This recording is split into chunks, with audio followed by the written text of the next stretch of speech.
जय श्री कृष्ण मित्रों, स्वागत है आपका अपने चैनल सच्चा ज्ञान टीवी में। आज हम लेकर आए हैं 3 मूर्ख व्यापारी और चोर की कहानी। अगर आपको हमारी ये कहानी पसंद आए तो कृपया वीडियो को लाइक करके चैनल को सब्सक्राइब करें और बेल आइकन को जरूर दबाएं। तो चलिए दोस्तों, कहानी की तरफ बढ़ते हैं। रात का समय था, हवा में हल्की ठंडक थी और सड़क के दोनों किनारों पर खड़े पेड़ों की परछाइयां झूमती हुई जैसे किसी पुराने किस्से की गवाह हों। 3 व्यापारी अलग अलग शहरों से आए हुए एक लंबी यात्रा पर थे। उनके पास ऊंटों का छोटा सा काफिला था, कुछ खाने पीने का सामान और सबसे अहम एक भारी लकड़ी का बक्सा, जिसे सबसे आगे चलते व्यापारी ने अपने कंधों से लगाकर बांध रखा था। वो बक्सा छोटा नहीं था और उसकी हर धातु की झंकार बाकी 2 व्यापारियों के कानों में जैसे रहस्य की घंटी बजा देती थी। पहला व्यापारी मोटा, चौड़े चेहरे वाला और हमेशा मुस्कुराने वाला व्यक्ति था, जिसका नाम बसंती लाल था। वो दिखने में भोला था, पर उसकी आंखों में हमेशा कोई ना कोई गिनती चलती रहती थी। दूसरा व्यापारी था लच्छूमल, दुबला पतला, हर बात में शक करने वाला आदमी जो बिना कारण भी दूसरों की जेब में झांकने की आदत रखता था। तीसरा व्यापारी वही जो उस रहस्यमयी बक्से को अपने पास रखे हुए था। नाम था गणपत दास। उम्र करीब 40 के पार, चेहरे पर गंभीरता और शब्दों में रौब। उसने उस बक्से को इस तरह पकड़ा हुआ था जैसे किसी अपने की रक्षा कर रहा हो। रात गहराती जा रही थी और वे तीनों एक पुराने रास्ते से गुजर रहे थे जो लंबे जंगल से होकर निकलता था। आसमान पर बादल छाए हुए थे, बीच बीच में झिंगुरों की आवाज सुनाई देती थी और कभी कभी हवा में पत्तों की सरसराहट उन्हें चौंका देती। रास्ते में लच्छूमल ने हंसते हुए कहा, गणपत भाई, इस बक्से में आखिर है क्या? लगता है जैसे सोना चांदी ही हो, वरना इतना ध्यान क्यों दे रहे हो? गणपत ने बिना उसकी तरफ देखे कहा, कुछ चीजें बताने के लिए नहीं होती, बस सुरक्षित रखने के लिए होती हैं। बसंती लाल ने हल्के से मुस्कुराते हुए कहा, अरे अगर इतना कीमती है तो हमें भी तो पता चलना चाहिए ना। आखिर हम तीनों साथ चल रहे हैं, एक दूसरे पर भरोसा तो होना चाहिए। गणपत ने कुछ देर चुप रहकर कहा, भरोसा वही करे जो अपने ऊपर भी भरोसा रखता हो। और इतना कहकर वो तेज कदमों से आगे बढ़ गया। दोनों व्यापारी पीछे एक दूसरे की ओर देखने लगे। फिर लच्छूमल ने धीरे से कहा, मुझे नहीं पता इस बक्से में क्या है, पर यह आदमी साफ नहीं है। थोड़ी दूर चलने के बाद उन्हें एक छोटा पड़ाव दिखाई दिया, टूटी हुई झोपड़ी और उसके पास एक सूखा कुआं। उन्होंने तय किया कि रात वहीं गुजारी जाए। तीनों ने अपने ऊंटों को बांधा, आग जलाई और खाने के लिए थोड़ी रोटियां निकाली। आग की लपटें उनके चेहरों पर गिर रही थीं और उन लपटों की रोशनी में गणपत दास का चेहरा कुछ अजीब लग रहा था, जैसे वो किसी अंदरूनी डर से घिरा हुआ हो। उसने बक्सा अपने सिरहाने रख लिया और बार बार उसकी तरफ नजर डालता रहा। रात गहराती जा रही थी, हवा और ठंडी हो गई। बसंती लाल और लच्छूमल धीरे धीरे नींद में डूब गए, पर गणपत की आंखें खुली रहीं। उसकी उंगलियां बक्से की सतह पर घूमती रहीं, जैसे वो किसी अंदर के रहस्य को महसूस कर रहा हो। तभी अचानक कहीं दूर से किसी के कदमों की आहट आई। पहले तो उसने सोचा कि शायद कोई जानवर होगा, पर फिर वो आहट साफ सुनाई देने लगी। धीमे पर स्थिर कदम जो धीरे धीरे झोपड़ी के पास आते गए। गणपत ने झट से बक्सा अपनी बाहों में कस लिया और आग की तरफ देखने लगा, पर उसकी आंखें अब भय से भरी हुई थीं। कदमों की आवाज झोपड़ी के बाहर रुक गई। सन्नाटा छा गया। गणपत ने सावधानी से बाहर झांका, कोई नहीं दिखा। हवा भी थम गई थी। उसने चैन की सांस ली और अंदर लौटा ही था कि पीछे से किसी ने दरवाजे पर हल्की सी ठक ठक की आवाज की। उसने सोचा शायद लच्छूमल जाग गया हो, पर दोनों साथी तो गहरी नींद में थे। अब उसका दिल जोर से धड़कने लगा। उसने हिम्मत करके कहा, कौन है वहां? कोई जवाब नहीं आया, बस वो ठक ठक एक बार फिर गूंजी। उसने आग में लकड़ी का मोटा टुकड़ा पकड़ा और धीरे धीरे दरवाजे की तरफ बढ़ा। जैसे ही उसने दरवाजा खोला, बाहर सिर्फ अंधेरा था और उस अंधेरे में किसी की छाया पेड़ के पीछे से धीरे धीरे खिसकती दिखी। उसने हड़बड़ाकर दरवाजा बंद किया और बक्सा और पास खींच लिया। थोड़ी देर बाद जब सब शांत हुआ तो गणपत ने गहरी सांस ली और सोने की कोशिश की, लेकिन नींद आंखों से कोसों दूर थी। उसने बक्से को टटोला और उसके नीचे कुछ हल्की खरोंचें महसूस की, जैसे किसी ने हाल ही में उस पर कुछ उकेरा हो। उसने आंख की लौ के पास बक्से को ले जाकर गौर से देखा। खरोचों में कुछ अजीब से अक्षर उभरे हुए थे। जो इसमें है वो अब तुम्हारा नहीं रहा। गणपत का चेहरा पीला पड़ गया। बाहर फिर वही आहट और हवा में किसी की धीमी सी हंसी गूंज उठी। उस रात बक्से का राज तो नहीं खुला, लेकिन उसके आसपास एक डर का साया जरूर मंडराने लगा। ऐसा साया जो अब कभी उनका पीछा नहीं छोड़ेगा। सुबह की पहली किरणों ने जब झोपड़ी की टूटी छप्पर से झांकना शुरू किया, तब तक तीनों व्यापारी जाग चुके थे। बसंती लाल ने अंगड़ाई लेते हुए कहा, कितनी ठंडी रात थी, आग बुझ गई थी तो नींद ही नहीं आई। लच्छू मल ने अपनी आंखें मलते हुए गणपत की ओर देखा। उसके चेहरे पर नींद का नामो निशान नहीं था। आंखों के नीचे गहरी थकान और हाथों में वो बक्सा वैसे ही कसकर पकड़ा हुआ था। उसने पूछा, तूने तो शायद रात भर आंख भी नहीं झपकी गणपत भाई, क्या कोई डर सता रहा था? गणपत ने बिना भाव के कहा, डर नहीं, सावधानी थी। बसंती लाल ने मजाक में कहा, इतनी सावधानी तो राजा भी अपने खजाने की नहीं रखता। गणपत ने उस पर तिरछी नजर डाली, लेकिन कुछ बोला नहीं। वो बक्सा ऊंट पर रखवाते हुए बोला, चलो, सूरज निकल आया है, देर करना ठीक नहीं, इस रास्ते पर ज्यादा रुकना सुरक्षित नहीं। तीनों ने अपनी यात्रा फिर शुरू की। रास्ता अब और भी सुनसान होता जा रहा था। पेड़ों के बीच से आती हवा में अजीब सी सीलन थी और दूर तक कोई आदमी दिखाई नहीं दे रहा था। सिर्फ ऊंटों के कदमों की थाप और लकड़ी के बक्से की हल्की सी झनकार सुनाई दे रही थी। कुछ दूरी चलने के बाद लच्छूमल ने ध्यान दिया कि उनके पीछे किसी और ऊंट के पैरों के निशान भी बन रहे हैं। उसने झुककर मिट्टी देखी, निशान ताजे थे। उसने घबराकर बसंती लाल से कहा, किसी ने हमें पीछा किया है। बसंती लाल ने पीछे मुड़कर देखा, रास्ता खाली था। धूप की चमक में पेड़ के साए ही साए दिख रहे थे। तो ज्यादा सोचता है लच्छू, ये जंगल का इलाका है, जानवरों के निशान भी ऐसे ही दिखते हैं। पर लच्छूमल का शक बढ़ता जा रहा था। उसकी निगाहें बार बार पीछे मुड़ रही थीं। कुछ देर बाद रास्ता एक पत्थरीले ढलान से होकर नीचे जाता था। तीनों ऊंट सावधानी से उतरने लगे। तभी अचानक ऊपर से किसी के फेंके हुए पत्थर ने बक्से के पास जोर से टकराया और नीचे गिर पड़ा। तीनों चौंक गए। बसंती लाल ने सिर उठाकर देखा, ऊंचाई पर किसी पेड़ के पीछे कुछ हिला। कौन है वहां? वो चिल्लाया। कोई जवाब नहीं आया। हवा में सिर्फ पत्तों की सरसराहट थी। गणपत ने जल्दी से बक्सा अपने पास खींच लिया और ऊंट को तेज चलाने लगा। चलो यहां से, जल्दी निकलो, उसने हड़बड़ा कर कहा। बाकी दो भी चुपचाप उसके पीछे चल पड़े। कुछ दूरी तक वे बिना बोले चलते रहे, लेकिन अब माहौल बदल चुका था। चारों ओर एक अजीब सा सन्नाटा छा गया था, जैसे जंगल ने सांस रोक ली हो। कहीं कोई पक्षी नहीं बोल रहा था। हवा तक रुक सी गई थी। बसंती लाल ने डलते हुए कहा, यह रास्ता ठीक नहीं लग रहा, शायद हमें किसी गांव की तरफ मुड़ जाना चाहिए। गणपत ने तीखी आवाज में कहा, रास्ता वही ठीक होता है जहां मंजिल मिलती है, और मेरी मंजिल अब पास है। लच्छूमल ने उसकी बात पर ताना कसते हुए कहा, या फिर तेरे बक्से की मंजिल पास है? तू बता क्यों नहीं देता कि उसमें है क्या? गणपत ने ऊंट रोक दिया और पलटकर उसकी तरफ देखा। उसकी आंखों में ऐसा गुस्सा था कि लच्छूमल एक पल के लिए पीछे हट गया। मैंने कहा था यह बक्सा मेरा है और इसका रहस्य सिर्फ मेरा। जो इसे जानना चाहता है उसे इसकी कीमत चुकानी पड़ेगी।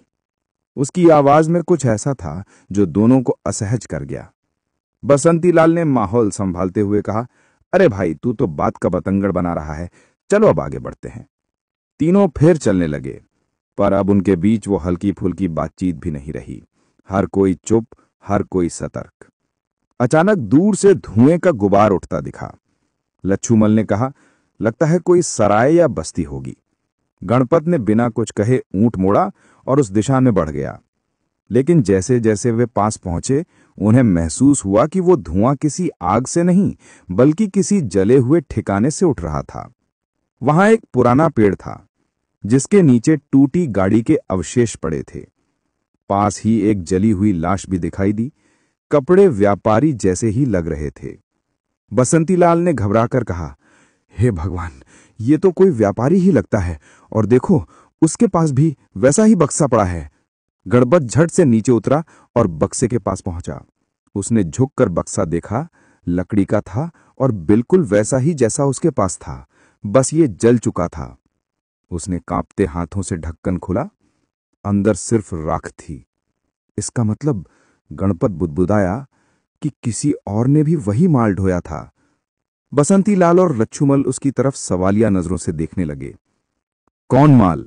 तू आखिर छिपा क्या रहा है गणपत? लच्छूमल ने ऊंची आवाज में पूछा। गणपत का चेहरा अब पसीने से तर था। वो कुछ कहना चाहा, लेकिन तभी अचानक पीछे से किसी की ठंडी आवाज आई। वो जो बक्से में है, अब उसका कोई मालिक नहीं। तीनों ने मुड़कर देखा, वहां कोई नहीं था। बस हवा का एक झोंका उनके बीच से गुजरा और पास का पेड़ ऐसे हिला जैसे किसी ने उसे धक्का दिया हो। गणपत के हाथ से बक्सा छूटकर नीचे गिर गया। लकड़ी के अंदर से कोई हल्की सी आवाज आई, जैसे अंदर कुछ जिंदा हो। तीनों कुछ पल के लिए जम गए। बसंती लाल ने कांपती आवाज में कहा, तूने सुना ये? गणपत ने धीरे से सिर हिलाया और धीरे धीरे बक्से की तरफ झुका। उसने कांपते हाथों से उसकी कीलें खोलीं, ढक्कन उठाया और जैसे ही अंदर झांका, उसकी आंखों की पुतलियां फैल गईं। अंदर कुछ ऐसा था जिसे देखकर उसके होठों से बस एक चीख निकली, नहीं, ये कैसे हो सकता है? पर बाकी दो व्यापारी जब तक समझ पाते, बक्से का ढक्कन खुद ब खुद जोर से बंद हो गया और उसी क्षण हवा भी फिर से तेज हो चली।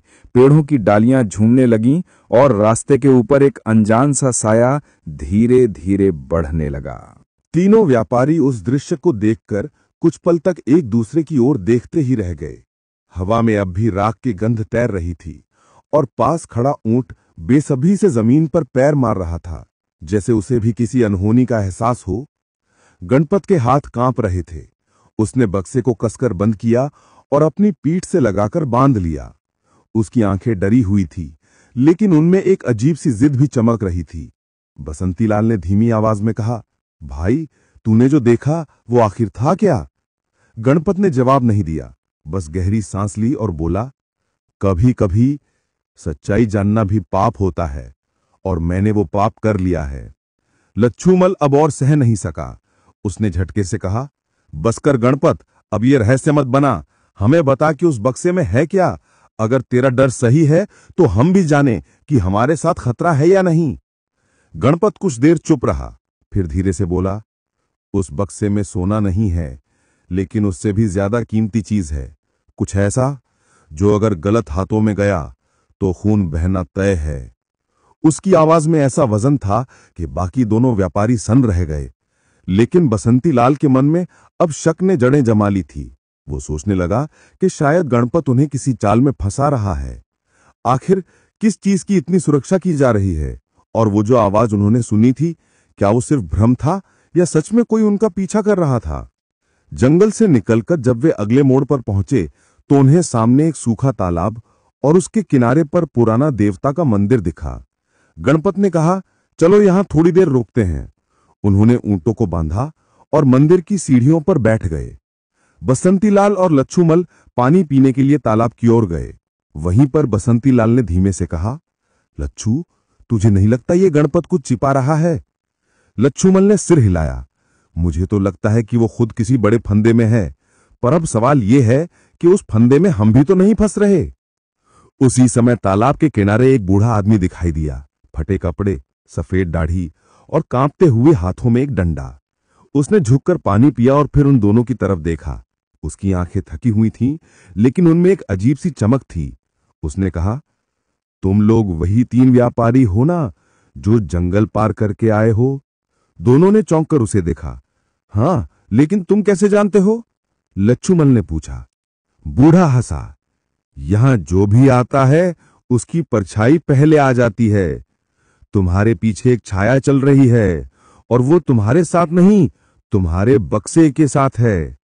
बसंती लाल ने जल्दी से कहा, क्या मतलब? कौन सी छाया? बूढ़ा झुककर मिट्टी में एक निशान बनाने लगा, एक बक्से का चित्र और उसके ऊपर 3 लकीरें।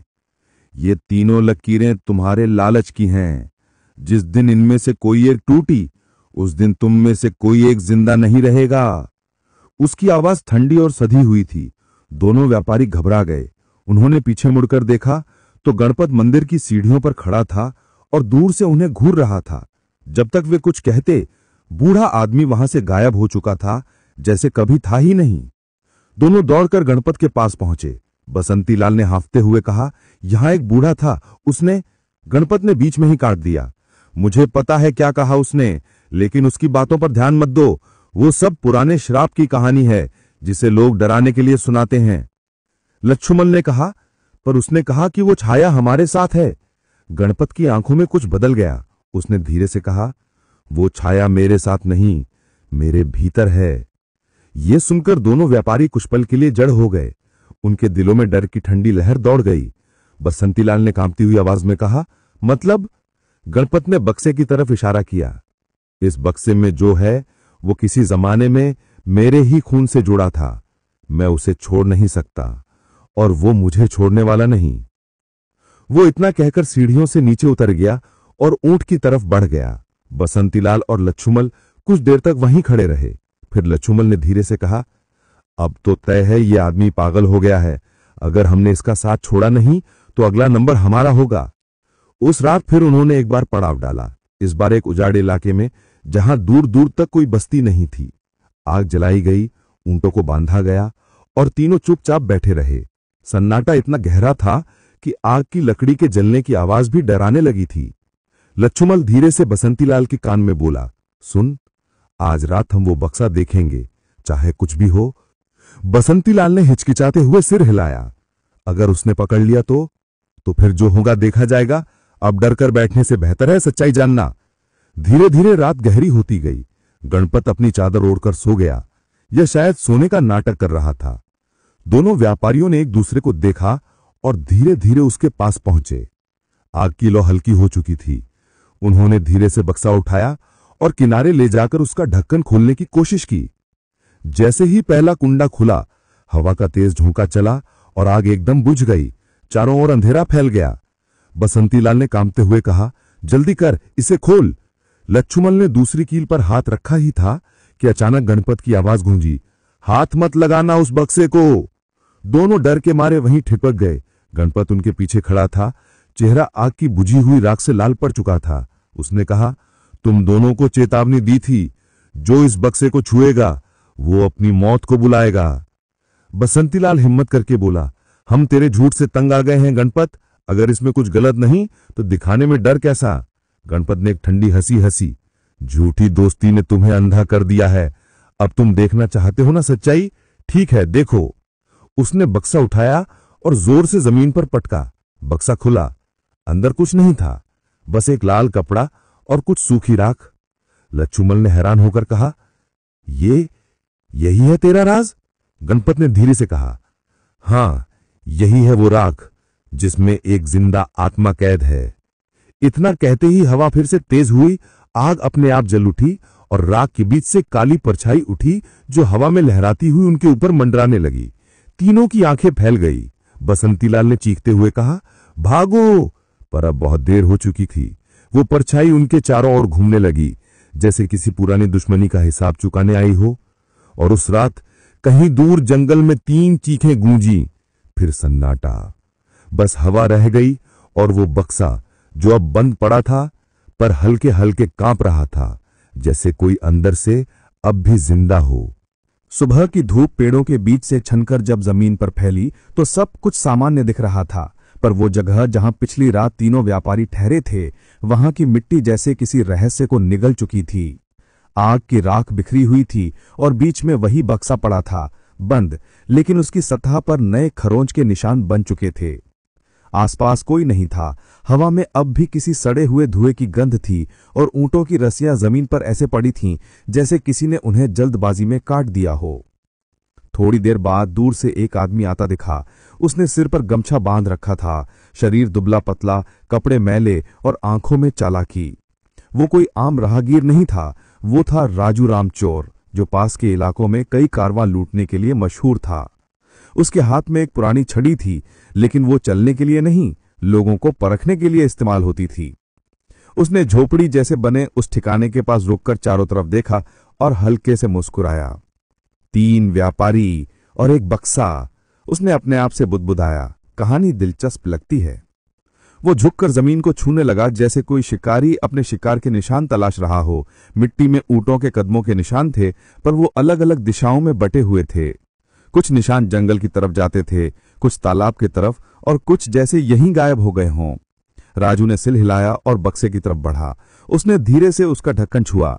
ठंडा, लेकिन अंदर से कोई हल्की सी थरथराहट महसूस हुई। तो तू अब भी जिंदा है, उसने बक्से से जैसे बात की।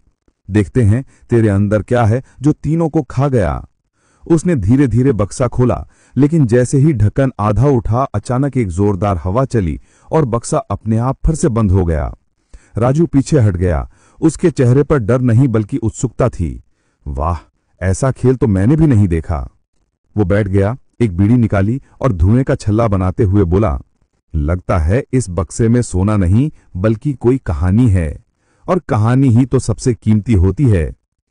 उसी समय उसे झाड़ियों में हल्की सी सरसराहट सुनाई दी। उसने झट से कमर से छुरा निकाला और आवाज की दिशा में इशारा किया। झाड़ियों से कोई बाहर नहीं आया, लेकिन किसी की धीमी सांसें साफ सुनाई दे रही थीं। जो भी है सामने आ जा, वरना ये छुरा तेरे सीने में पहुंच जाएगा, राजू ने गरजते हुए कहा। धीरे धीरे झाड़ियों के पीछे से एक चेहरा उभरा, मटमैले कपड़ों में लच्छूमल, जिसकी आंखें डर से चौड़ी थीं। वो कांपती आवाज में बोला, चुरा मत मारो, मैं कोई चोर नहीं, व्यापारी हूं, या था। राजू ने हंसते हुए कहा, व्यापारी यहां जंगल के बीच में, और वो भी ऐसे कपड़ों में? कुछ तो गड़बड़ है। लच्छूमल जमीन पर बैठ गया और बोला, हम 3 थे, बसंती लाल, गणपत और मैं। उस बक्से की वजह से सब बर्बाद हो गया। कुछ ऐसा था उसमें जो किसी को जिंदा नहीं रहने देता। राजू ने ताना कसते हुए कहा, अच्छा, और तू जिंदा कैसे बचा? लच्छूमल की आंखें भर आई। शायद किस्मत ने मजाक किया। मैं भागा तो था, पर वो साया, वो मेरे पीछे आया। जब मैंने पलटकर देखा तो बसंती लाल गायब था, गणपत कहीं दिखा नहीं, बस वो बक्सा रह गया। राजू ने बक्से की तरफ देखा, फिर लच्छूमल की ओर। तो तू कह रहा है कि ये बक्सा खतरनाक है? लच्छूमल ने सिर हिलाया। हाँ, ये, इसमें कोई आत्मा है, कोई श्रापित चीज। राजू मुस्कुराया। आत्मा या सोना फर्क नहीं पड़ता, दोनों को संभालना जानता हूं। उसने बक्से को उठाया और अपनी पीठ पर रख लिया। अब ये मेरा है। लच्छूमल ने उसे रोकने की कोशिश की। पागल मत बन, तू नहीं जानता ये क्या कर सकता है। राजू ने उसकी तरफ देखा और ठंडी हंसी हंसी। तू व्यापारी है, मैं चोर। फर्क यही है कि तू डर कर चीज छोड़ देता है, मैं डर को पकड़ लेता हूं। इतना कहकर वो मुड़ा और जंगल की ओर बढ़ गया। लच्छूमल पीछे पीछे चिल्लाता रहा, मत ले जाओ उसे, वरना तेरा भी वही हाल होगा। पर राजू सुनता कहां था। उसकी चाल में आत्मविश्वास था और आंखों में चमक, जैसे उसने कोई अनमोल चीज पाली हो। सूरज ढलने तक वो जंगल के भीतर पहुंच चुका था। उसने एक पेड़ के नीचे अपना बिस्तर डाला, बक्से को पास रखकर बैठ गया। रात की हवा घनी थी, पत्तों से आवाजें आ रही थीं, लेकिन राजू को डर नहीं था। उसने बीड़ी सुलगाई और बक्से की तरफ मुस्कुराकर कहा, चलो अब तेरे राज खोलते हैं। उसने धीरे से बक्सा खोला। इस बार कोई हवा नहीं चली। ढक्कन बिना प्रतिरोध के खुल गया। अंदर वही लाल कपड़ा, वही राख। उसने उंगली से राख को छुआ। ठंडी थी, लेकिन जैसे जिंदा हो। अचानक उसके कान में किसी की धीमी आवाज आई, राजू। वो चौंका। उसने चारों ओर देखा, कोई नहीं था। फिर वही आवाज, इस बार ज्यादा साफ, राजू, मेरा बक्सा लौटा दे। राजू ने जोर से कहा, कौन है, सामने आ। पर जवाब सिर्फ हवा ने दिया, और फिर बक्से के अंदर कुछ हिला। राख के बीच से कोई काला धुआं उठने लगा, जो ऊपर घूमता हुआ आकार लेने लगा। वो धुआं धीरे धीरे एक आदमी की शक्ल में बदल गया। चेहरे पर वही गणपत दास की झलक थी। राजू पीछे हट गया, पर आवाज फिर आई, चोर जो दूसरों का माल चुराता है, वो अपना जीवन गंवाता है। राजू ने छुरा उठाया। तो भूत हो या जादू, मैं डरने वाला नहीं। लेकिन जैसे ही उसने छुरा आगे बढ़ाया, वो काला धुआं उस पर झपटा और छुरा उसकी मुट्ठी से गिर गया। हवा में अंधेरा फैल गया। जंगल सन्न हो गया। अगली सुबह जब सूरज उगा तो वही बक्सा वहीं पड़ा था, पर अब उसके पास राजू नहीं था। बस उसकी बीड़ी का अधजला टुकड़ा मिट्टी में गड़ा था और बक्से पर एक नया निशान उभर आया था। 3 सीधी लकीरें, जिनमें से एक अब टूटी हुई थी। वो बक्सा शांत था, लेकिन उसके अंदर जैसे कोई धीमे से हंस रहा हो। कहीं गहराई में अगली चाल के इंतजार में। रात घनी थी। आसमान पर बादल ऐसे फैले थे जैसे किसी ने अंधेरे की चादर तान दी हो। हवा में सर्दी बढ़ने लगी थी और जंगल के पेड़ों से गिरते पत्ते एक अजीब सी सरसराहट पैदा कर रहे थे। उसी जंगल के किनारे जहां कभी राजू ने उस बक्से को खोला था, अब एक और इंसान आ पहुंचा। नाम था गोपाल सेठ।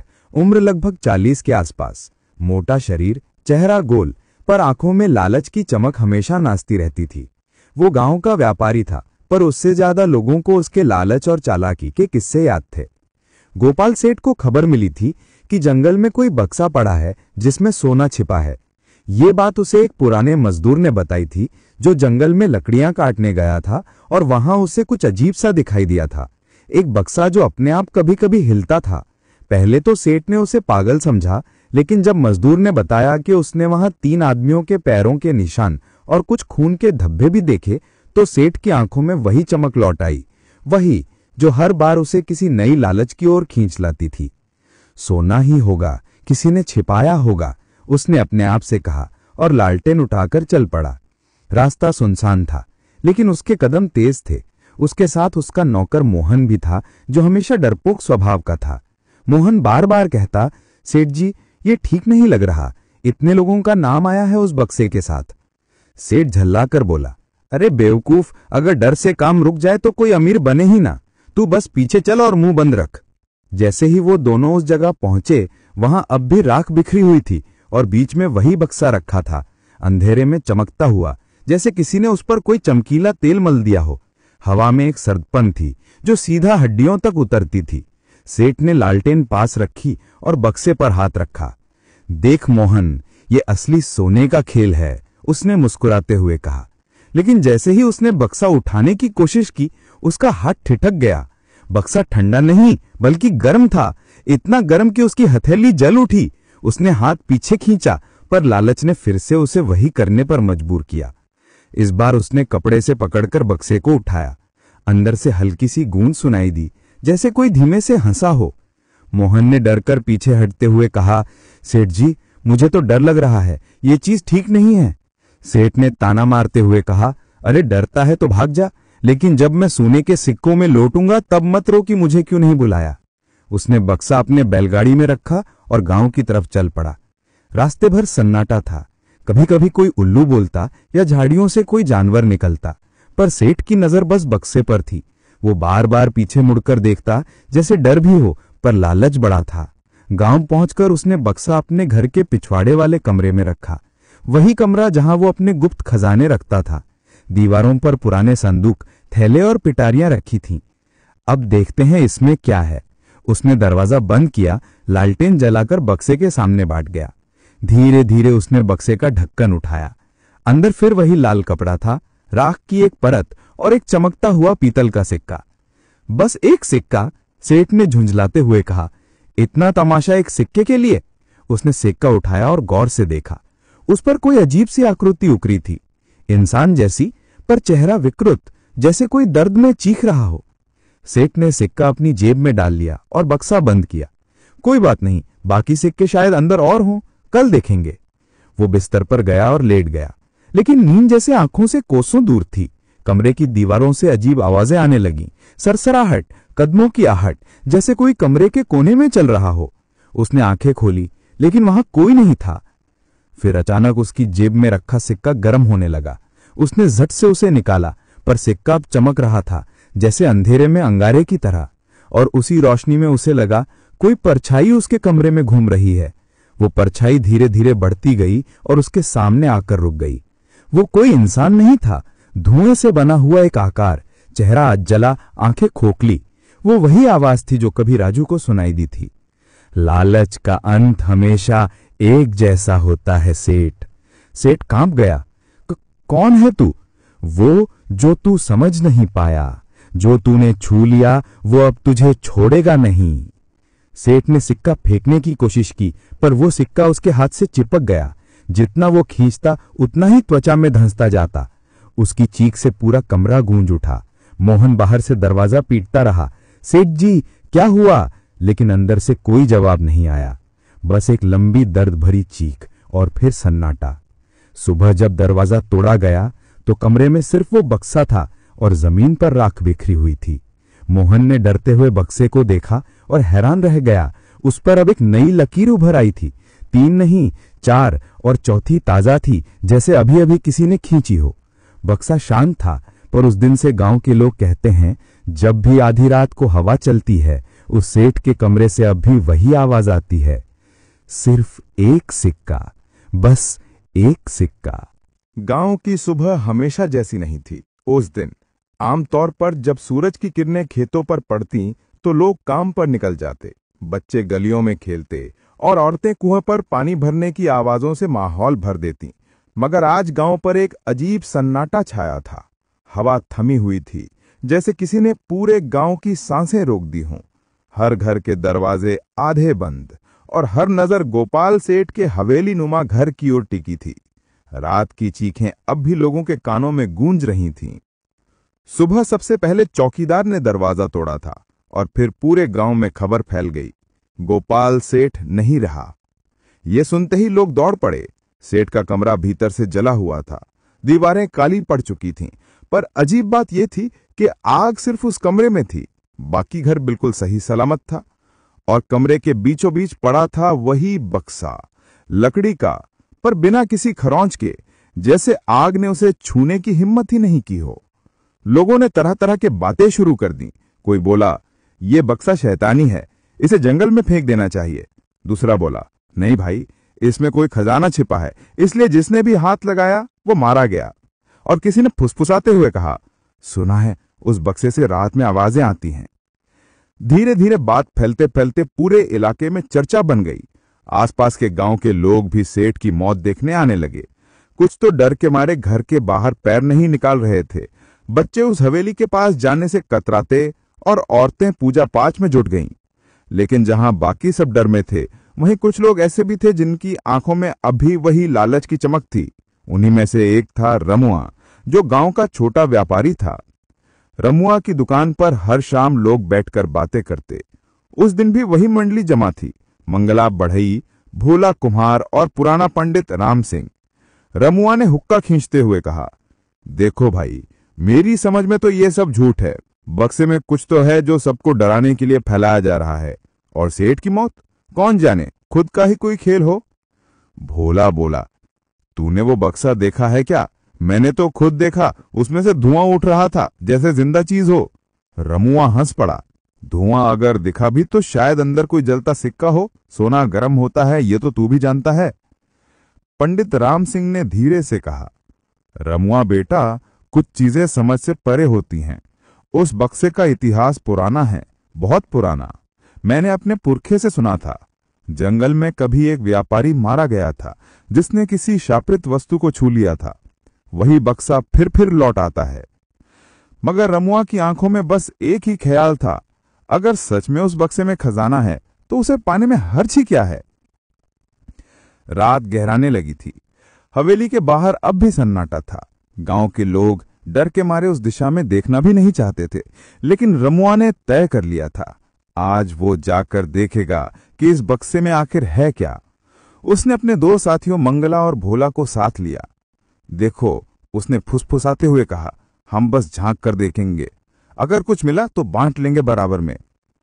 भोला ने कांपते हुए कहा, अगर वो बक्सा शापित हुआ तो? रमुआ ने मुस्कुराकर जवाब दिया, शाप हो या धन, दोनों की पहचान करनी पड़ेगी। डर से पेट नहीं भरता भोला। तीनों आधी रात को निकल पड़े। आकाश काला था, बादलों से घिरा हुआ था, बस कभी कभी बिजली चमकती और हवेली का टूटा दरवाजा नजर आता। हवेली में घुसते ही तीनों के कदमों की आवाज पुराने फर्श पर गूंज उठी। कोनों में मकड़ी के जाले, टूटी कुर्सियां और दीवारों पर जले धब्बे, सब कुछ किसी भूतिया मंजर जैसा लग रहा था। भोला धीरे से बोला, रमुआ, चलो वापस चलते हैं। चुप रहा, बस एक नजर डालकर निकलेंगे। कमरे का दरवाजा अब भी खुला था। लालटेन की मंद रोशनी में वो बक्सा अब भी वहीं था, वही पुरानी जगह पर।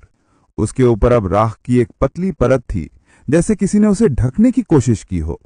रमुआ ने धीरे धीरे कदम बढ़ाए, झुककर बक्से को देखा। देखा, कुछ नहीं है इसमें डरने जैसा, उसने हंसते हुए कहा, अब देखते हैं अंदर क्या है। उसने ढक्कन उठाया, धीरे धीरे, जैसे किसी सोई हुई चीज को जगाने जा रहा हो। अंदर वही लाल कपड़ा था, लेकिन इस बार कपड़े के नीचे कुछ और भी था। जैसे ही रमुआ ने कपड़ा हटाया, तीनों की सांसें थम गईं। वहां 3 पुराने सोने के सिक्के रखे थे, धूल और राख में लिपटे हुए। भोला ने कांपते हुए आवाज में कहा, ये तो सोना है। रमुआ की आंखों में वही लालच लौट आया। देखा, मैंने कहा था ना, ये किस्मत का खेल है। उसने झट से सिक्के उठाए और अपने थैले में डाल लिए, लेकिन जैसे ही आखिरी सिक्का उसने छुआ, कमरे की हवा अचानक ठंडी हो गई और लालटेन अपने आप बुझ गई और एक अजीब सी सरसराहट कमरे में भर गई। तीनों जड़ हो गए। चारों तरफ अंधेरा और बीच में वो बक्सा जो अब अपने आप हिलने लगा था। रमुआ ने घबरा कर कहा, चलो भागो यहां से, लेकिन दरवाजा अपने आप बंद हो गया, जोर की आवाज के साथ। हवा में किसी की धीमी हंसी गूंजी, वही पुरानी, वही डरावनी। और फिर बक्सा धीरे धीरे खुला, अंदर से धुआं निकलता गया और धुएं के बीच एक चेहरा उभरा, वही जो हर बार किसी नए लालची को निगल लेता था। 1 सिक्का, 2 सिक्के, 3 सिक्के, हर सिक्के की एक कीमत है। सुबह तक वो हवेली फिर शांत थी, पर इस बार जब लोग पहुंचे तो बक्से के पास अब 5 लकीरें थीं और रमुआ, भोला, मंगला, तीनों का कहीं कोई नामो निशान नहीं था। लोगों ने फिर से वही कहा, शायद शाप अब और गहरा हो गया है, लेकिन किसी ने नहीं सोचा था कि असली कहानी तो अभी शुरू ही हुई थी। शहर की भीड़ भाड़ भरी गलियों में जब धूप झुकने लगी थी, तभी लाला नरेश चंद अपने गद्दे पर बैठे हिसाब किताब में डूबा था। 40 पार का आदमी, सलीकेदार कपड़े, माथे पर हल्का तिलक और आंखों में वो तेज जो सालों से सौदों के पीछे भागते आदमी में पैदा हो जाता है। नरेश चंद सिर्फ व्यापारी नहीं, शहर के सबसे चालाक सौदागर के तौर पर जाना जाता था, जिसके पास हर खबर पहुंचती थी, चाहे वो सोने की हो या मौत की। उस शाम उसके पास एक अनजान आदमी आया। कपड़ों से धूल झड़ रही थी, चेहरा थका हुआ पर आंखों में डर साफ था। उसने कांपती आवाज में कहा, लाला जी, गांव के पास के जंगल में एक बक्सा है जो खुद ब खुद चलता है, लोग मरे हैं वहां। लाला ने भौहें से कोड़ते हुए कहा, बक्सा? कैसा बक्सा? आदमी ने निगलते हुए कहा, लकड़ी का, लेकिन उसके अंदर सोने के सिक्के हैं, जो उसे छूता है वो मर जाता है। लाला की आंखों में वही चमक आ गई, लालच और जिज्ञासा की। उसने हल्की हंसी में कहा, मरता वो है जो लालच में मूर्ख बनता है, असली व्यापारी वही जो समझदारी से चीज पर कब्जा करे। उसने आदमी को कुछ पैसे थमाए और कहा, रास्ता दिखा, कल सुबह हम निकलेंगे। अगले दिन सुबह होते ही वो अपने 2 नौकरों, घोड़े और एक मजबूत गाड़ी के साथ गांव की ओर रवाना हुआ। रास्ते में खेत, कच्चे रास्ते और कहीं कहीं लोग उसे अजीब निगाहों से देखते।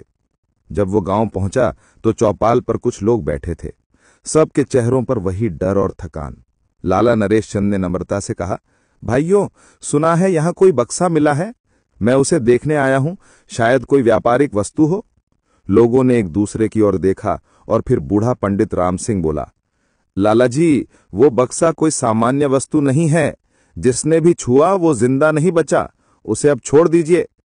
लाला मुस्कुराया, पंडित जी, मैं किस्मत से लड़ना जानता हूं, जो वस्तु सबको मौत देती है वो किसी एक को अमर भी कर सकती है, फर्क बस बुद्धि का होता है। गांव वाले चुप हो गए, मगर कुछ नौजवानों ने फुसफुसाना शुरू कर दिया। कुछ ने कहा, अगर लाला इसे ले गया तो शायद गांव पर से शाप हट जाए। कुछ ने सिर हिलाया, या फिर सब खत्म हो जाएगा। शाम तक नरेश चंद ने तैयारी कर ली। उसने मोमबत्ती, लोहे के औजार और एक बड़ा तावीज लिया जो वो बनारस के पंडित से मंगवाया करता था। डर नाम की चीज बस मन में होती है, उसने अपने नौकरों से कहा, जंगल में असली खजाना है। रात उतर आई थी जब वो हवेली पहुंचा जहां सेठ मरा था। दरवाजे पर अब भी राख पड़ी थी, हवा ठंडी और बोझिल थी। अंदर कदम रखते ही उसकी नाक में जली लकड़ी और धुएं की गंध घुस गई, मगर लाला बेखौफ आगे बढ़ा। लालटेन की रोशनी में बक्सा वही था, जमीन पर शांत, जैसे किसी का इंतजार कर रहा हो। तो तू ही है वो रहस्य, उसने धीरे से कहा। उसने अपने नौकरों को इशारा किया, ढक्कन मत खोलना, पहले इसे बाहर निकालो। दोनों नौकर आगे बढ़े, पर जैसे ही उनमें से एक ने बक्से को छूने की कोशिश की, उसके हाथ में जलन सी महसूस हुई। उसने चिल्लाकर हाथ पीछे खींचा। साहब, गरम है ये। लाला बोला, कपड़ा लपेटो, उठाओ। बक्सा गाड़ी में रखा गया और सबने राहत की सांस ली। लाला ने गाड़ी को शहर की ओर चलने का आदेश दिया, लेकिन जैसे ही गाड़ी आगे बढ़ी, पीछे से हल्की सी हंसी गूंजी, वही जो गांव वाले कहते थे बक्से के साथ आती है। पर लाला ने इसे हवा मानकर अनसुना कर दिया। शहर पहुंचते ही उसने बक्सा अपने गोदाम में रखवाया, जहां वो अपने सारे मूल्यवान सामान रखता था। कमरे में सिर्फ वही और उसके 2 नौकर थे। उसने दरवाजा बंद किया और धीरे धीरे बक्से के पास गया। तो अब देखते हैं तू सच में मौत है या दौलत। उसने ढक्कन उठाया। अंदर वही लाल कपड़ा था, पर इस बार कपड़े पर ताजा खून के धब्बे थे। लाला ठिठक गया। उसने लालटेन आगे बढ़ाई। नीचे 4 सिक्के रखे थे। वो मुस्कुराया। तो ये है तेरी सच्चाई। उसने एक सिक्का उठाया। गर्म नहीं था, बल्कि ठंडा और भारी। अच्छा, अब देखते हैं। उसने दूसरा सिक्का भी उठाया, फिर तीसरा, लेकिन जैसे ही चौथे सिक्के को छुआ, पूरे कमरे में अंधेरा छा गया। लालटेन अपने आप बुझ गई, हवा भारी हो गई, और फिर किसी ने उसके पीछे से धीरे से कहा, 5वां सिक्का तू कब देगा नरेश चंद? लाला ने पलट कर देखा। वहां कोई नहीं था, मगर आवाज चारों दिशाओं से गूंजने लगी। हर लालची एक लकीर बनाता है, तू छठा बनेगा। बक्से का ढक्कन अपने आप बंद हो गया। जमीन पर कंपन हुआ। नौकरों ने डरकर दरवाजा खोलने की कोशिश की, पर दरवाजा भीतर से बंद था।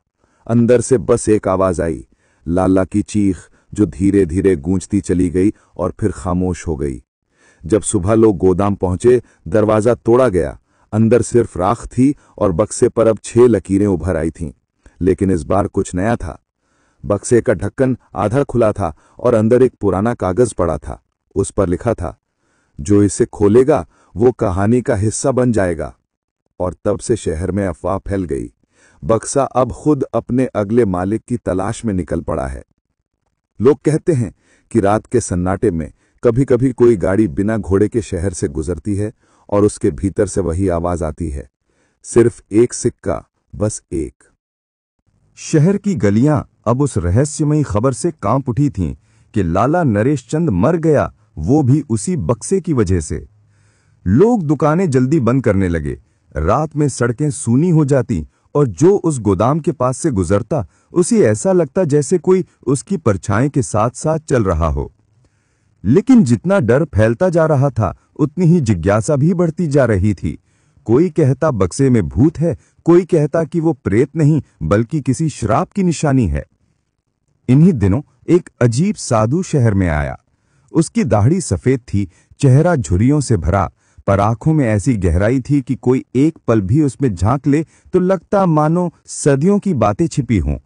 वो साधु कहीं से भी साधारण नहीं लगता था। ना उसके पास भिक्षा का पात्र था, ना कोई डमरू या झोली, बस एक लंबा लकड़ी का डंडा और गले में काले धागे में बंधा कोई पुराना तावीज।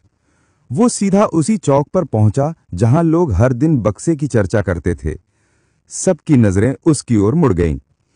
साधु ने भारी आवाज में कहा, जिस वस्तु की बात कर रहे हो वो खजाना नहीं, एक बंधन है, और जिसने उसे छुआ उसने खुद को उस बंधन में बांध लिया। लोगों ने डरते हुए पूछा, बाबा आप जानते हैं उस बक्से के बारे में? साधु ने अपनी धुंधली आंखें ऊपर उठाईं और कहा, जानता हूं, क्योंकि वो बक्सा मैंने बनाया था। ये सुनकर पूरे चौक में सन्नाटा फैल गया। कोई यकीन नहीं कर पा रहा था। बूढ़ा लोहार आगे बढ़ा और बोला, ये कैसे हो सकता है बाबा, वो तो शैतानी चीज है। साधु ने धीमे स्वर में कहा, हाँ, अब वो शैतान बन चुका है, पर जब उसे बनाया गया था तब उसका मकसद कुछ और था। सब लोग ध्यान से उसकी ओर देखने लगे। हवा में एक अजीब सी शांति थी, जैसे वक्त ठहर गया हो। साधु ने अपनी बात जारी रखी, सालों पहले मैं भी एक व्यापारी था, नाम था गंगाराम। मैंने अपने जीवन में सब कुछ चाहा, सोना, दौलत, सम्मान, पर लालच ने मुझे अंधा कर दिया। मैंने एक तांत्रिक से दोस्ती की, जिसने कहा कि वो मेरे लिए एक ऐसा बक्सा बनाएगा जो कभी खाली नहीं होगा। जो भी सोना मैं उसमें रखूंगा वो अगले दिन दोगुना हो जाएगा। बदले में बस एक वादा चाहिए था कि मैं हर महीने उस बक्से के सामने दान चढ़ाऊंगा। गंगाराम, जो अब वही साधु था, उसकी आंखों में पुराने वक्त की छाया उतर आई। पहले महीने सब कुछ ठीक था, सोना बढ़ता गया, व्यापार बढ़ता गया। पर फिर एक दिन मैंने लोभ में आकर दान देना बंद कर दिया और उसी रात मैंने सपना देखा। एक आदमी काले कपड़ों में, जिसकी आंखें लाल जल रही थी, मुझसे कह रहा था, वादा तोड़ा है तूने, अब बक्सा तेरी आत्मा लेगा। मैं जागा तो देखा बक्सा अपने आप खुला पड़ा था और अंदर सिर्फ राख थी। उसी दिन से मेरे परिवार के लोग एक एक करके मरने लगे। लोग सांसें थामे सुनते रहे। साधु की आवाज और भारी हो गई। मैंने उस बक्से को जलाने की कोशिश की, दफनाया, यहां तक कि नदी में फेंक दिया, लेकिन हर बार वो लौट आता था, कभी मेरे दरवाजे पर, कभी मेरे बिस्तर के पास। तब मैं समझ गया कि वो अब मेरा नहीं रहा, वो अब उन सब का है जो लालच से उसे पुकारेंगे।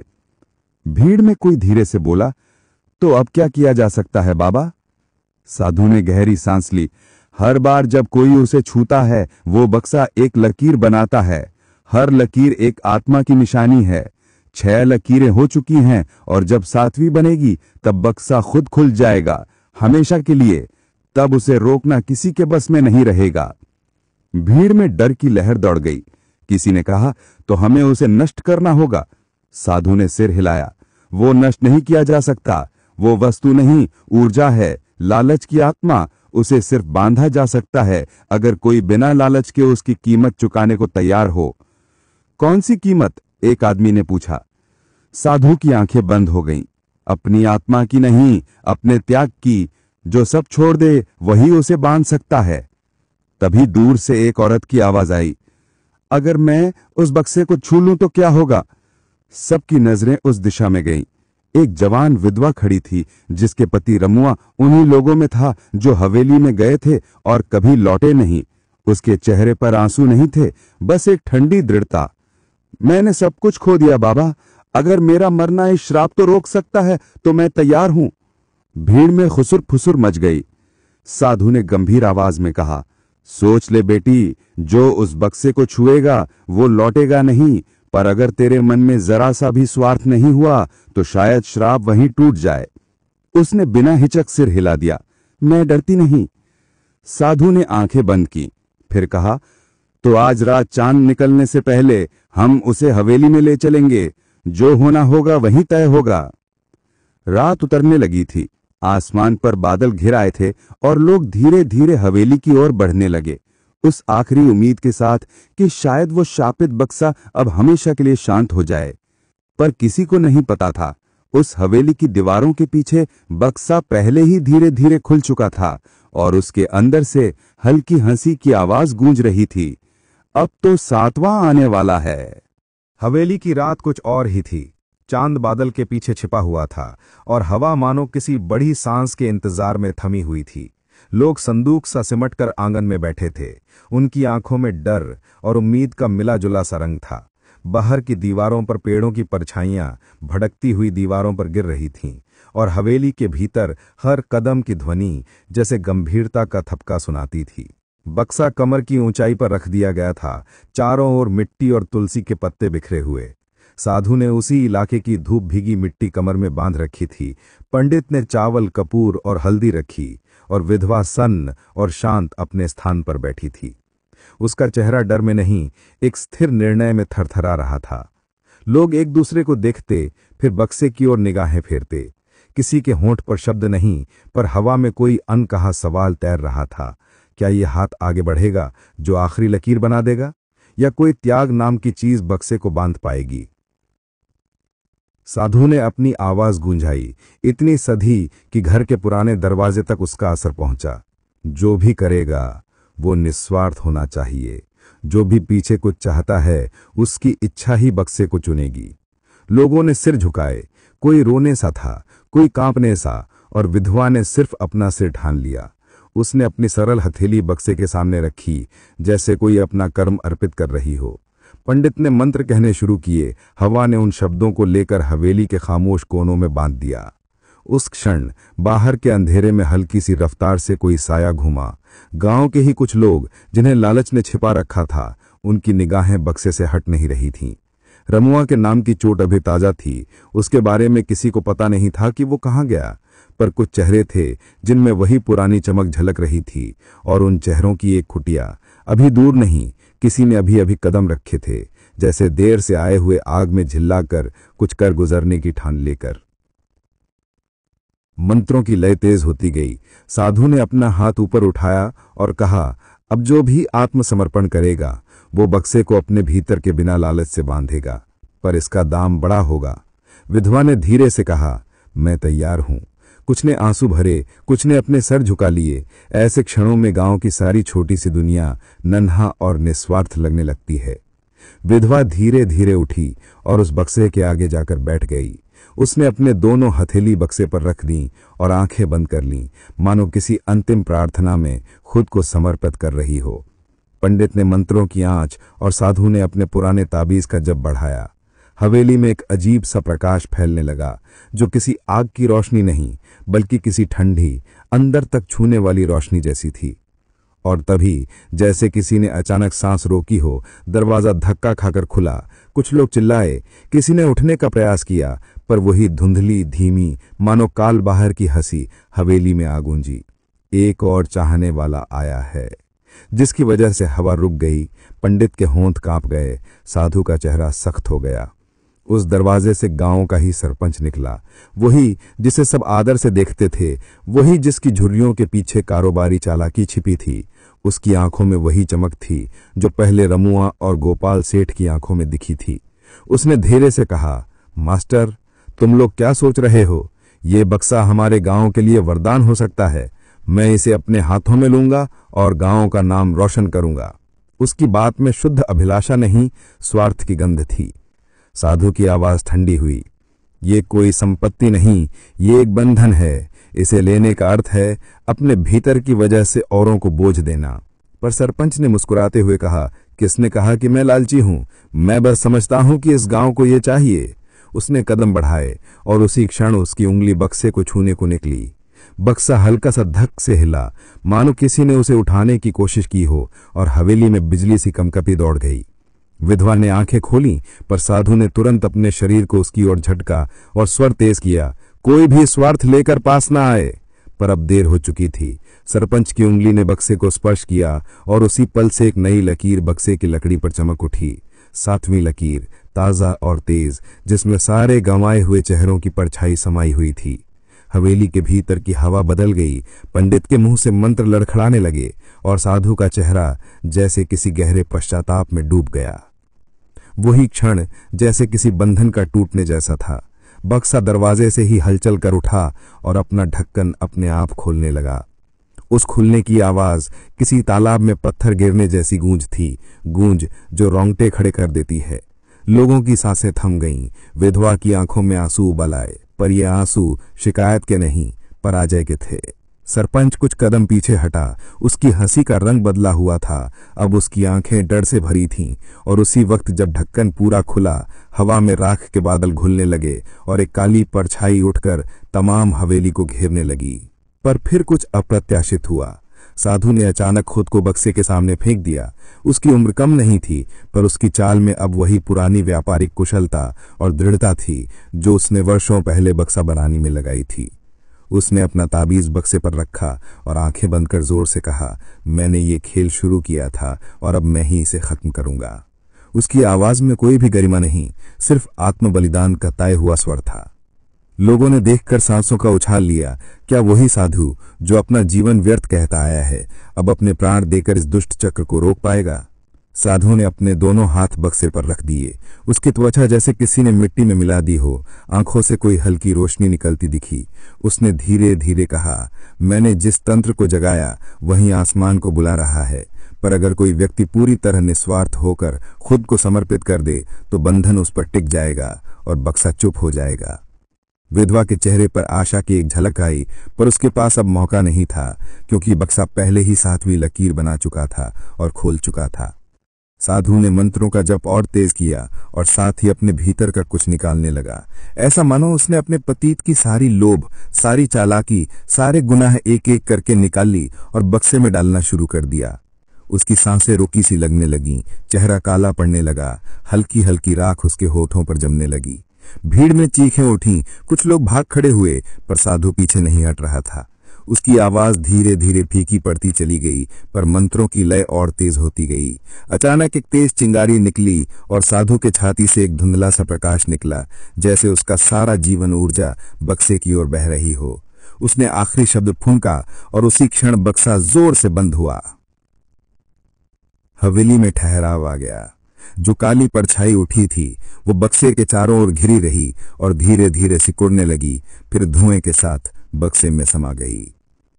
बक्सा अब शांत था। उसके ऊपर परत दर परत कुछ निशान उभर रहे थे। वे वही लकीरें, पर अब वे घटते हुए घेरे में बदल रही थीं, मानो किसी ने उन पर एक चाबी डाल दी हो और लॉक कर दिया हो।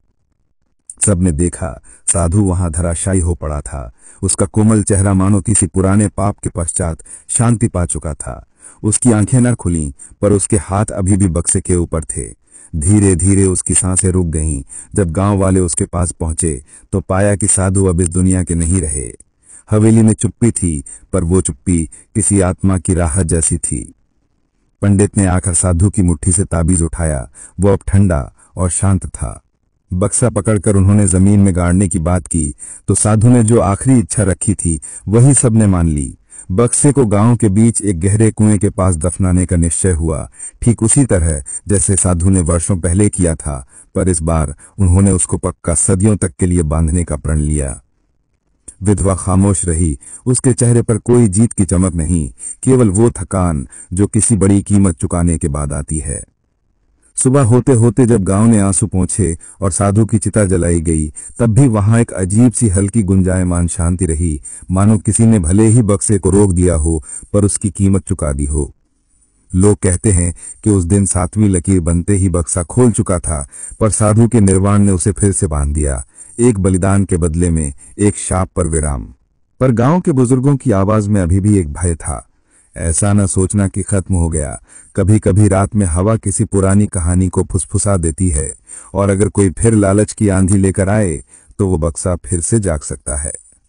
विधवा ने साधु की चिता के किनारे खड़े होकर अपनी मुट्ठी में मिट्टी ली और चुपचाप उस पर रख दी। शायद उसने जो चाहा था वो मिल तो गया था। कोई और उस बक्से के लिए ना मरे, पर उसके आंसुओं के बिना भी गांव की हवाएं कुछ ठंडी लग रही थीं, जैसे किसी ने वहां से एक जान ली हो और शांति वापस कर दी हो, पर एक शांति जो सुकून से कम और सतर्कता से ज्यादा थी।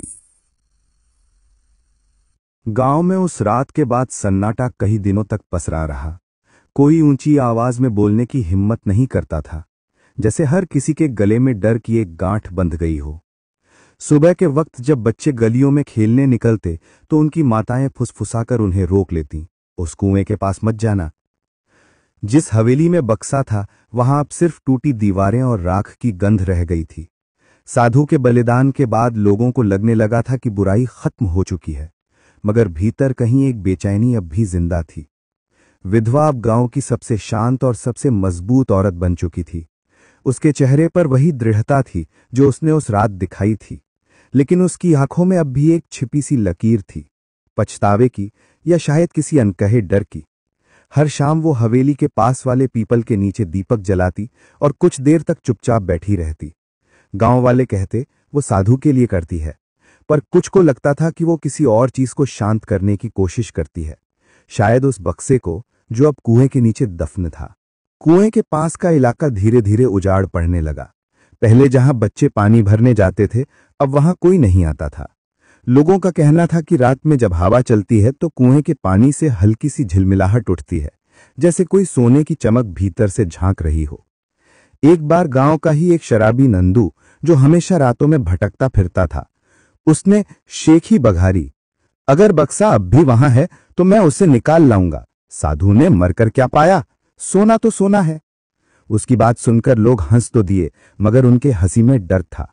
नंदू ने शराब के नशे में उस रात सचमुच कुएं की ओर कदम बढ़ा दिए।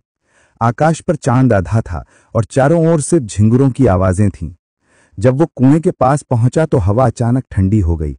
उसने हंसते हुए कहा, कहां है रे बक्सा, आ दिखा जरा। और अगले ही पल उसका पैर फिसला और वो धड़ाम से कुएं के किनारे पर गिर पड़ा।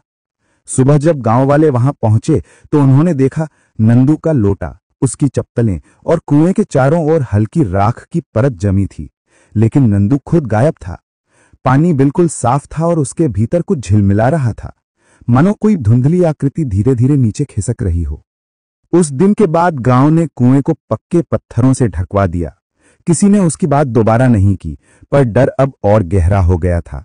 समय बीतने लगा, साल गुजर गए, हवेली की दीवारें झाड़ियों में खो गईं और नए लोग गांव में बसने लगे। मगर कुछ बुजुर्ग अब भी उस बक्से की कहानी को सच मानते थे।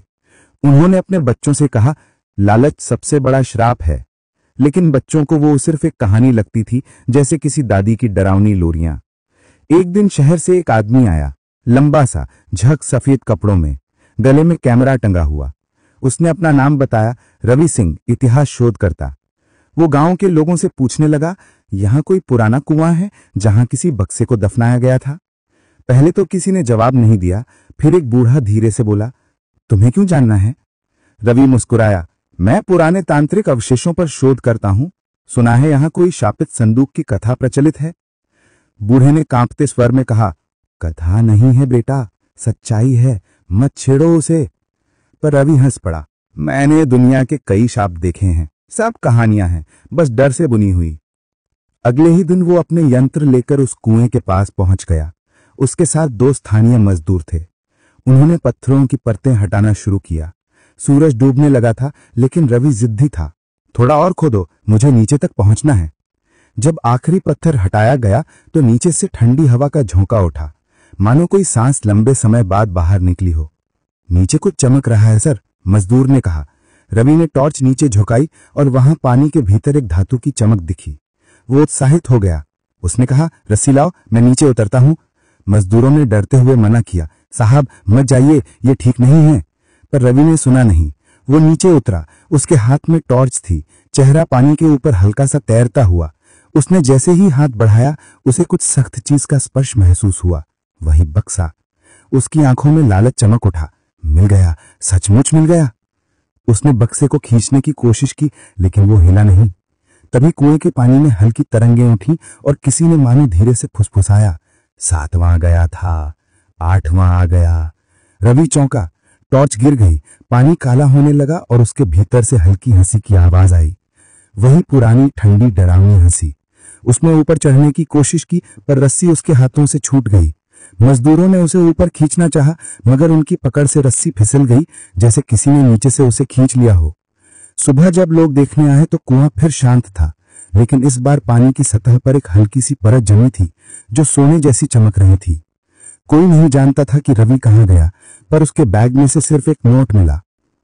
हर श्राप एक वादा होता है, और मैंने वो वादा तोड़ दिया। विधवा बूढ़ी हो चुकी थी। जब उसने ये खबर सुनी तो उसकी आंखों में पुराना डर लौट आया। वो उसी शाम कुएं के पास पहुंची, जहां पत्थर फिर से रखे जा रहे थे। उसने अपने कांपते हाथों से मिट्टी उठाई और बुदबुदाई, साधु, तुमने कहा था लालच फिर लौटेगा, और वो लौट आया है। रात में गांव पर घनी धुंध छा गई। किसी ने कहा, हवा में फिर वो हंसी गूंजी थी, और दूर कुएं के नीचे पानी के भीतर वही बक्सा फिर से हल्के हल्के खुलने लगा। उसकी सतह पर अब 8 लकीरें थीं, मानो कोई अदृश्य हाथ नई गिनती शुरू कर चुका था। रात बहुत गहरी हो चुकी थी।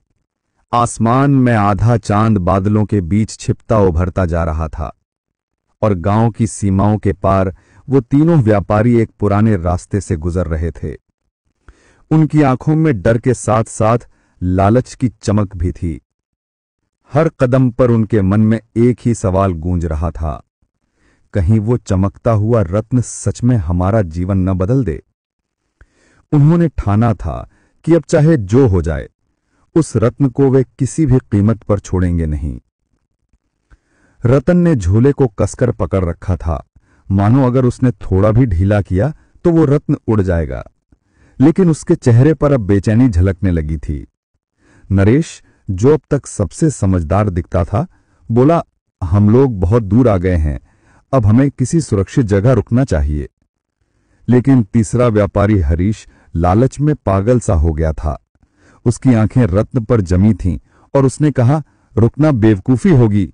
अगर वो चोर हमारे पीछे है तो हमें तब तक भागना चाहिए जब तक सूरज न निकल जाए। रतन ने कुछ सोचकर सिर हिलाया। नहीं, भागने से कुछ नहीं होगा। थक चुके हैं हम सब, और अगर रत्न हमारे पास है तो हमें उसे सुरक्षित रखने की कोई तरकीब निकालनी होगी। तभी हवा का एक तेज झोंका आया और कहीं दूर किसी जानवर की आवाज ने सन्नाटे को तोड़ दिया। तीनों ने एक दूसरे की ओर देखा। वो डर अब उनके चेहरे पर साफ दिख रहा था। करीब आधे घंटे बाद उन्हें एक टूटी फूटी झोपड़ी दिखाई दी। दीवारें मिट्टी की थीं, दरवाजा आधा टूटा हुआ और अंदर का माहौल अंधकार से भरा हुआ था। लेकिन थके हुए व्यापारियों को वो जगह किसी महल जैसी लगी। उन्होंने वहीं रात बिताने का निश्चय किया। रतन ने झोरा अपने पास रखा और बाकी दोनों वहीं कोने में बैठे रहे। मगर जैसे ही सब चुप हुए, उनके दिल में एक और डर उठने लगा। कहीं इन दोनों में से कोई रात में रत्न लेकर भाग न जाए। हरीश ने धीरे धीरे अपनी आंखें खोली और देखा कि रतन झोले को सीने से लगाए सो गया है। उसके मन में एक खतरनाक ख्याल आया। उसने सोचा, अगर मैं अभी चुपचाप झोला ले लूं तो न मुझे किसी के साथ बांटना होगा, न किसी चोर से डरना पड़ेगा। वो धीरे धीरे उठा, रतन की ओर बढ़ा, लेकिन तभी नरेश की नींद खुल गई। नरेश ने फुसफुसा कर कहा, क्या कर रहे हो हरीश? हरीश ने चौंकते हुए कहा, कुछ नहीं, बस पानी ढूंढ रहा था। नरेश ने तीखी निगाहों से उसकी ओर देखा। मुझे बेवकूफ मत बनाओ, मैंने तेरी आंखों में वो लालच देख लिया है। अगर तूने कुछ करने की कोशिश की तो मैं खुद तुझे पुलिस के हवाले कर दूंगा। माहौल कुछ देर के लिए खामोश हो गया। दोनों फिर चुपचाप अलग अलग कोनों में जा बैठे। रात के उस सन्नाटे में बाहर झींगरों की आवाज गूंज रही थी। तभी बाहर से किसी के कदमों की हल्की आहट सुनाई दी। रतन ने झट से आंखें खोल दी और चौकन्ना होकर दरवाजे की ओर देखा। कोई छाया धीरे धीरे झोंपड़ी के पास आ रही थी। हवा में पत्तों की सरसराहट थी और साथ में वो धीमी सी खटखट की आवाज। तीनों व्यापारी डर के मारे स्थिर हो गए। हरीश ने कांपती आवाज में कहा, कहीं वो चोर तो नहीं? रतन ने झोले को और कसकर पकड़ लिया। हो सकता है, पर अब आवाज मत करो। नरेश ने झट से पास पड़ी लकड़ी उठा ली। छाया झोपड़ी के दरवाजे तक आई और धीरे से दरवाजे पर दस्तक दी। अंदर कौन है? एक गहरी आवाज गूंजी, ठंडी मगर डरावनी। तीनों के दिल की धड़कनें तेज हो गईं। रतन ने कुछ नहीं कहा, बस सबको इशारा किया कि चुप रहें। लेकिन वो आवाज फिर आई, मुझे पता है तुम तीनों अंदर हो और वो चीज तुम्हारे पास है जो मेरी है।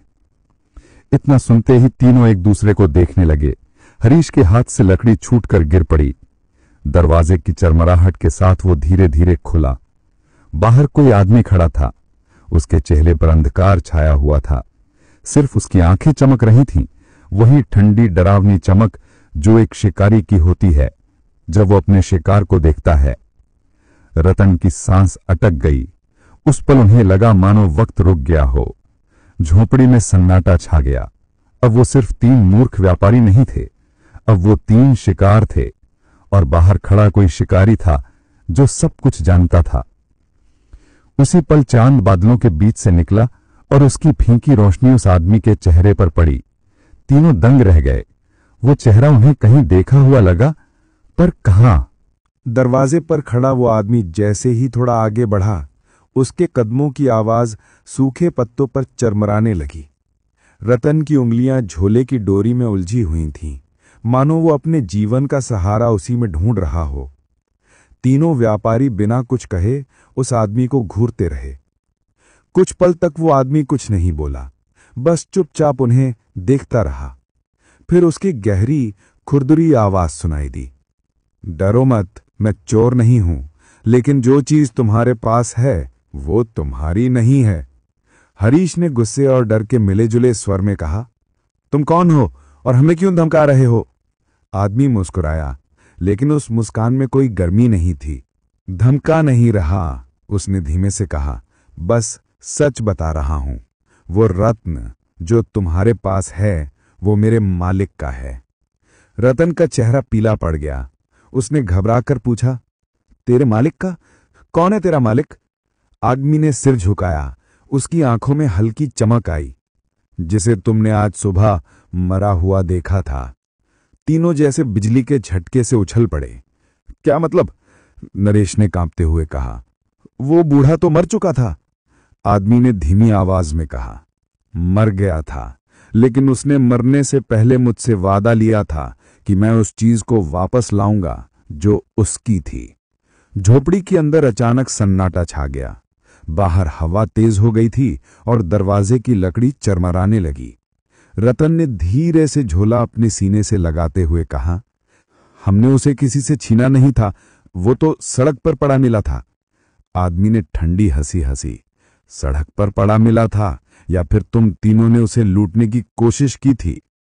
उसकी बात सुनकर हरीश भड़क उठा। झूठ, हम व्यापारी हैं, चोर नहीं। आदमी उसके पास कदम बढ़ाया और इतने पास आ गया कि उसकी सांसों की गर्मी हरीश के चेहरे पर महसूस हुई। व्यापारी या फिर तीन लालची जो हर चीज को अपने फायदे से तौलते हैं। उसकी आवाज में तिरस्कार था, जैसे वो उनके भीतर झांक चुका हो। रतन ने कांपते हुए पूछा, तुम्हारे कहने से कैसे मान लें कि ये रत्न श्रापित है? शायद तुम हमें डराना चाहते हो ताकि इसे अपने लिए ले सको। आदमी के होठों पर एक हल्की सी मुस्कान आई। अगर तुम सच में सोचते हो कि मैं इसे अपने लिए चाहता हूं तो रख लो इसे, लेकिन याद रखना, लालच की कीमत हमेशा खून से चुकानी पड़ती है। इतना कहकर वो आदमी मुड़ गया और झोपड़ी से बाहर चला गया। बाहर अंधकार और ठंडी हवा का तूफान था। रतन ने उसकी परछाई को धीरे धीरे गायब होते देखा। नरेश ने फुसफुसाकर कहा, मुझे लगता है वो इंसान नहीं था। रतन ने धीरे से सिर उठाया। उसकी आंखों में अब भय नहीं, बल्कि एक अजीब जिद थी। उसने धीरे से कहा, चाहे वो इंसान हो या आत्मा, ये रत्न अब मेरा है। और उस रात जब बाहर तूफान उफान पर था, तीनों व्यापारी उस छोटे से झोपड़े में एक ऐसे खेल का हिस्सा बन चुके थे जहां असली खिलाड़ी कौन है ये उन्हें खुद नहीं पता था। रात धीरे धीरे गहरी होती चली गई। बाहर तूफान अब और भी भयंकर हो चुका था। बिजली की हर चमक के साथ झोपड़ी की दीवारें कांप जाती और भीतर बैठे तीनों व्यापारी अपने डर को किसी न किसी बहाने दबाने की कोशिश करते। रतन अब भी उस रत्न को अपनी हथेलियों में कसकर पकड़े हुए था। उसकी आंखों में एक अजीब सा पागलपन उतर आया था, मानो वो अब किसी और ही दुनिया में खो चुका हो। हरीश और नरेश ने कई बार उसे समझाने की कोशिश की, लेकिन वो हर बार एक ही बात कहता, ये किस्मत है, मेरी किस्मत, इसे कोई नहीं छीन सकता। धीरे धीरे आधी रात बीत गई। झोपड़ी के भीतर का दीपक बुझ चुका था और अब सिर्फ चांदनी की हल्की परछाइयां अंदर तक फैल रही थीं। तभी अचानक रतन के हाथ में रखा रत्न हल्के से चमक उठा। पहले नीली, फिर लाल, फिर सुनहरी रोशनी उसके चेहरे पर पड़ने लगी। रतन ने घूर कर उसे देखा और एक पल को उसकी सांस थम गई। ऐसा लगा जैसे वो रत्न उसके भीतर झांक रहा हो। हरीश ने डरते हुए कहा, रतन, इसे नीचे रख दे, ये चीज ठीक नहीं लग रही। लेकिन रतन की आवाज अब भारी हो गई थी। तुम समझते नहीं हरीश, ये बोल रहा है मुझसे, ये कह रहा है कि मैं चुना गया हूं। नरेश ने कांपते हुए कहा, क्या बकवास कर रहा है तू? लेकिन रतन अब किसी और ही अवस्था में था। उसके चेहरे पर पसीने की बूंदें चमक रही थीं और उसकी आंखें उस रत्न की चमक से लाल पड़ चुकी थीं। अचानक उसने झोला खोला और पूरा रत्न अपनी दोनों हथेलियों में उठा लिया। क्षण भर में झोंपड़ी के अंदर रोशनी फैल गई। दीवारें जैसे थरथरा उठीं। हवा में एक तीखी गंध फैल गई। हरीश और नरेश ने अपनी आंखें ढक लीं और तभी रतन की चीख गूंज उठी। वो पीछे की ओर गिर पड़ा। उसका शरीर अकड़ गया और रत्न उसके सीने के पास गिरकर मंद रोशनी देने लगा। हरीश दौड़कर उसके पास पहुंचा। रतन, क्या हुआ तुझे? लेकिन रतन की आंखें खुली थीं, फिर भी वो कुछ देख नहीं रहा था। उसका चेहरा ऐसा लग रहा था जैसे किसी ने उसके भीतर की सारी ताकत खींच ली हो। नरेश ने डर के रत्न की ओर देखा। अब वो शांत था, लेकिन उसकी चमक बुझी नहीं थी, बल्कि अब वो और भी गहरी हो गई थी। हरीश ने थरथराती आवाज में कहा, ये रत्न तो सच में श्रापित है, हमें इसे छोड़ देना चाहिए अभी। लेकिन रतन की धीमी सांसें सुनाई दी। उसने फुसफुसाते हुए कहा, नहीं, मत फेंको इसे, ये मेरा। उसकी बात अधूरी रह गई और उसका सिर एक तरफ लुढ़क गया। हरीश और नरेश दोनों कुछ देर तक उसे देखते रहे, फिर एक दूसरे की ओर देखा।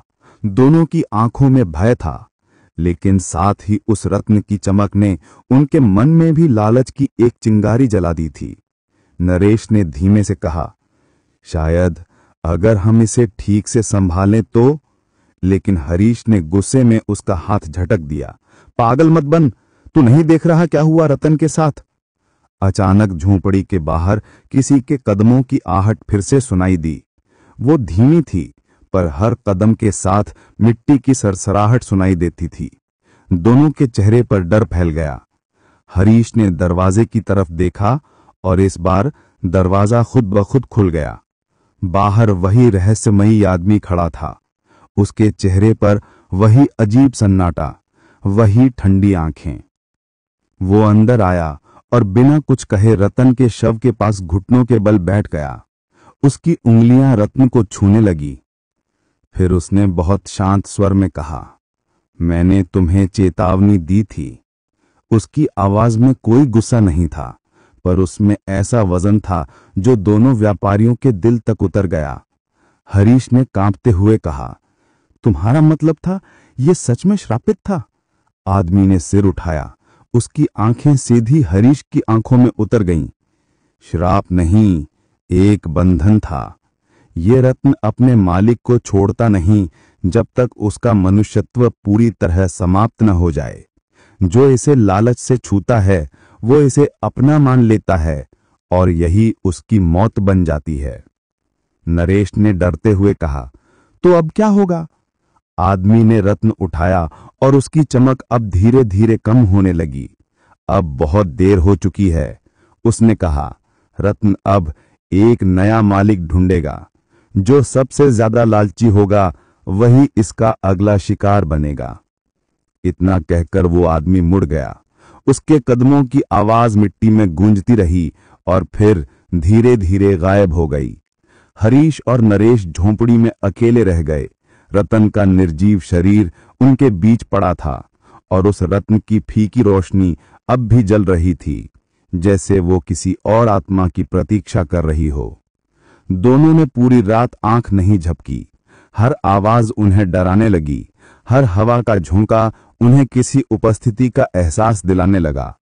सुबह जब पहली किरण झोपड़ी में दाखिल हुई तो रत्न की चमक पूरी तरह गायब हो चुकी थी, लेकिन उसकी जगह मिट्टी पर एक हल्का सा लाल निशान रह गया था, जैसे किसी ने वहां खून टपकाया हो। हरीश ने धीरे से कहा, शायद अब सब खत्म हो गया। लेकिन नरेश ने उसकी ओर देखा और उसकी आंखों में कुछ अलग चमक थी, वही पुरानी लालच वाली चमक। रत्न तो गायब था, लेकिन उसका असर नहीं। सुबह की धूप झोपड़ी की टूटी हुई छत से अंदर झांक रही थी। हवा अब शांत थी, पर भीतर कुछ ऐसा था जो असामान्य रूप से ठहरा हुआ लगा, जैसे समय वहीं थम गया हो। रतन का शव ठंडा पड़ चुका था। उसके चेहरे पर एक ऐसी जड़ता थी मानो मौत भी डर गई हो उससे। हरीश और नरेश दोनों थके हुए, चुप और स्तब्ध बैठे थे। रात की घटनाएं किसी भयानक सपने जैसी लग रही थीं, पर वो सपना नहीं था। रतन के निश्चल देह और मिट्टी पर वो हल्का लाल निशान इस बात का सबूत था कि सब कुछ सच में हुआ था। हरीश ने धीरे से कहा, हमें यहां से निकल जाना चाहिए, अभी के अभी। नरेश ने चुपचाप सिर हिलाया, पर उसकी निगाहें बार बार उसी जगह जा रही थीं जहां रात में वो रत्न रखा था, जैसे कोई अनकहा आकर्षण उसे वहीं खींच रहा हो। कुछ देर तक वो खुद को रोकता रहा, पर अंततः उसने फुसफुसा कर कहा, हरीश, अगर वो रत्न श्रापित था तो अब तो वो खत्म हो गया होगा ना? शायद वो अभी भी आसपास हो। हरीश ने उसकी ओर घूरा।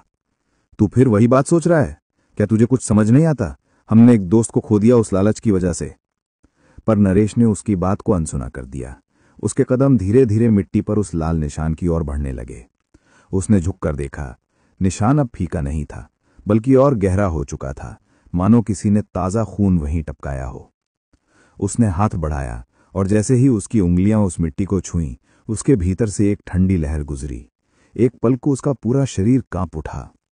नरेश, हरीश चिल्लाया, हाथ मत लगाना उसे। लेकिन देर हो चुकी थी। नरेश ने झटके से पीछे हटते हुए कहा, कुछ कुछ हिला वहां नीचे। दोनों ने नीचे झुककर देखा। मिट्टी धीरे धीरे ऊपर उठ रही थी, जैसे नीचे से कोई चीज खुद को बाहर निकाल रही हो। और कुछ ही पलों में उसी जगह से वही रत्न फिर दिखाई दिया, लेकिन इस बार उसकी चमक और भी भयंकर थी। वो हल्की नहीं बल्कि तेज नीली थी, जैसे भीतर कोई अग्नि जल रही हो। हरीश पीछे हट गया। नरेश, ये वही रत्न है, इसे छोड़ दे। लेकिन नरेश अब किसी और ही दुनिया में था। उसकी आंखों में वही भूख थी जो कल रात रतन की आंखों में थी। उसने कांपते हुए हाथ बढ़ाया और रत्न उठा लिया। और तभी हवा में एक भारी गूंज उठी, जैसे किसी ने आसमान से पुकारा हो। झोपड़ी के कोनों से अजीब सी फुसफुसाहटें आने लगीं। कोई अदृश्य आवाज कह रही थी, लालाच फिर जागा है। हरीश ने डरकर बाहर की ओर देखा, पर दरवाजा अपने आप बंद हो गया। अब वे दोनों झोपड़ी में कैद थे। नरेश ने रत्न अपने हथेलियों में कसकर पकड़ा हुआ था और उसका चेहरा अब बदल रहा था। आंखों की पुतलियां नीली पड़ने लगीं, माथे की नसें उभर आईं और उसकी सांसें असामान्य रूप से भारी हो गईं। नरेश, इसे फेंक दे, हरीश ने चीखते हुए कहा, ये तुझे भी मार देगा। लेकिन नरेश ने धीरे से सिर घुमाया। उसकी आवाज गहरी और अपरिचित थी। नहीं, अब ये मुझे बुला रहा है, ये मुझसे बात कर रहा है, कह रहा है कि मैं इसका असली मालिक हूं। हरीश ने झट से उसके हाथ पर पकड़ बनाई, लेकिन जैसे ही उसने रत्न को छूने की कोशिश की, उसे जोर का झटका लगा और वो पीछे गिर पड़ा। उसकी सांसें कुछ पल के लिए थम गईं। जब उसने ऊपर देखा तो नरेश अब सीधा खड़ा था और उसके चारों ओर हल्की नीली रोशनी फैल गई थी। उसके चेहरे पर अब इंसान जैसी कोई पहचान नहीं बची थी। अचानक बाहर आसमान में बादल घिराए, हवा फिर तेज हो गई और झोपड़ी की दीवारों से धूल उड़ने लगी। नरेश ने एक गहरी सांस ली और हंसने लगा।